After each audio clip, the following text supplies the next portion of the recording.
रत्नागिरी जिल्ह्यात मुसळधार पावसानं अक्षरशः थैमान घातले। हवामान खात्यानं दिलेल्या मुसळधार ते अतिमुसळधार पावसाच्या इशाऱ्यानुसार जिल्ह्यात अनेक ठिकाणी संततधार पाऊस सुरू आहे। आजही सकाळपासून पावसाची रिपरिप थांबलेली नाहीये, त्यामुळे प्रशासनानं सतर्कतेचा इशारा दिलाय।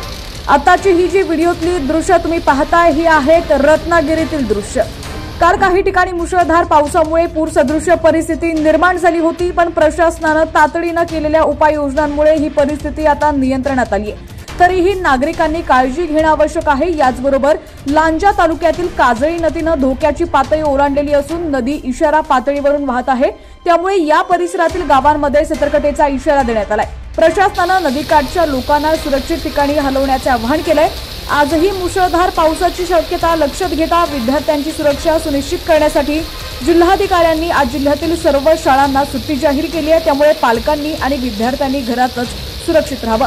रत्नागिरीतील या पावसाळी परिस्थितीचे ताजे अपडेट्स आम्ही तुमच्यापर्यंत पोहोचवत आहोत। त्यासाठी तुम्ही जर HPN मराठी न्यूज चॅनलला सबस्क्राइब केलेलं नसेल तर नक्की सबस्क्राइब करा। फेसबुकवरती आणि इंस्टाग्रामवरती फॉलो केलं नसेल तर इथं देखील फॉलो करा, जेणेकरून आमचे अपडेट्स लवकरात लवकर तुमच्यापर्यंत पोहोचतील।